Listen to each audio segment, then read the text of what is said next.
காரக்குழம்பு செய்கிறது முருங்கைக்காய், கத்திரிக்காய் அண்ட் மாங்காய் போட்டு செய்கிறது எப்படின்னு சொல்லி சொல்கிறாங்க. இப்போ வந்து எண்ணெய் ஊற்றி கடுகு போட்டு வெங்காயம் பூண்டு இடித்து போட்டு கருவேப்பிலை போட்டு வதக்கின்னு இருக்கேன். இதுக்கப்புறம் அடுத்தடுத்து சொல்கிறேன். ஏன்னா முதல்ல வைக்கும்போது மறந்துட்டேன், சரி வீடியோவில் கிளாஸுக்கு. இப்போது தக்காளி போட போகிறேன். தக்காளி சின்ன சின்னதாக கட் பண்ணி வச்சுருக்கேன். தக்காளி போடுறேன்.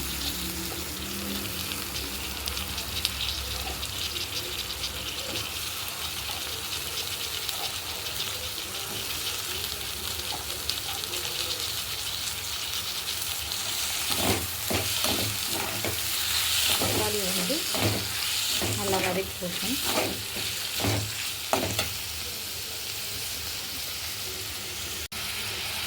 உப்பு போடுறேன். இப்போ ஒரு பாதி உப்பு போடுங்க, அப்புறம் ஒரு பாதி உப்பு போடுறேன்.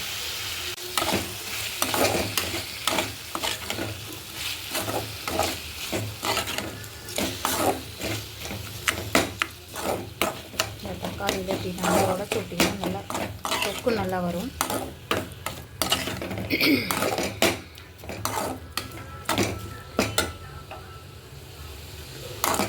அப்போ சிம் பண்ணுறது ஆன் பண்ணுறதுலாம் கொஞ்சம் பார்த்துக்கோங்க. இப்போ வந்து நம்ம காய் வெங்காயம் தக்காளியெல்லாம் ஆட் பண்ணும்போது கொஞ்சம் கம்மி தீயில் வச்சுக்கோங்க, தீந்துடும். இப்போ வதக்கும்போது ஆனில் வச்சுக்கலாம். வதக்கும்போது ஆனில் வச்சு வதக்கிக்கலாம். இது நான் சொல்கிறது வந்து பிகினருக்கு தான், நான் எல்லாருக்கும் கிடையாது. இது எல்லோரும் தெரிஞ்ச விஷயம் தானே அப்படின்னு எல்லோரும் நினைக்கிறாங்க.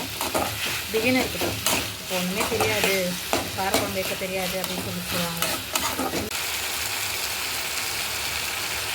நல்லா இந்த அளவுக்கு வதங்கினதுக்கு அப்புறமேட்டு அந்த காய் போட்டுக்கலாம். அந்த விருப்பமான காய் போட்டுக்கலாம்.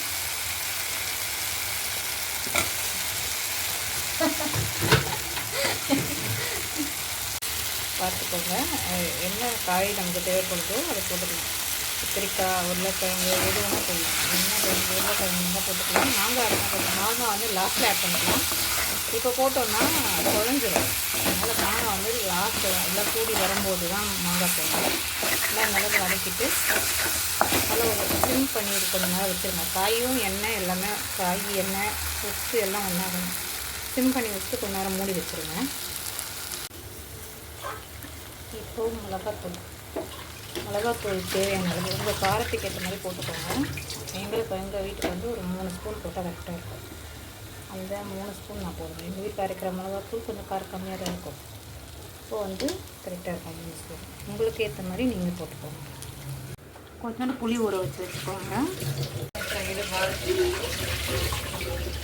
இப்போ தண்ணி நமக்கு எவ்வளோ தேவையோ அதை தண்ணி வச்சுக்கலாம். இது வந்து கொதித்து பாதி ஆகிற வரைக்கும் நல்லா கொதிச்சதுனா தான் அந்த இது பச்சை வாசனை, இப்போ மிளகாத்தூள் பச்சை வாசனை போகிற வரைக்கும் கொதிக்க வச்சுக்கணும். காரக்குழம்பு ரெடி. இப்போ புளி ஊற வச்சுருக்கேன். புளி கொஞ்சம் லாஸ்ட்டாக கொஞ்சமாக, ஏன்னா மாங்காய் போட போகிறோம். மாங்காய் போட்டோன்னா ரொம்ப புளிப்பாயிடும். அப்போ அதனால் பாதி மாங்காய் கொஞ்சம் புளி, அப்போ வந்து அந்த டேஸ்ட் நல்லா எடுத்து கொடுக்கும். ஓகே, கொதிச்சதுக்கப்புறம் ஒரு காட்டிடுறேன். இப்போது மாங்காய் லாஸ்ட்டாக மாங்காய் ஆட் பண்ணணும்.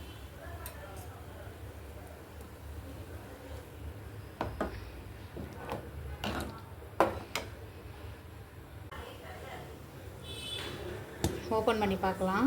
குழம்பு ஒரு 15 மினிட்ஸ், ஒரு 10 மினிட்ஸ் ஆச்சு. இந்தளவுக்கு கொதிக்குது குழம்பு.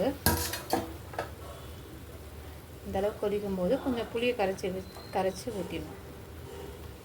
காயெலாம் வெந்துச்சான்னு பார்த்துட்டு கொஞ்சம் புளி இருந்தால் கரைச்சி ஊற்றிட்டு கொதிக்க வைக்கணும்.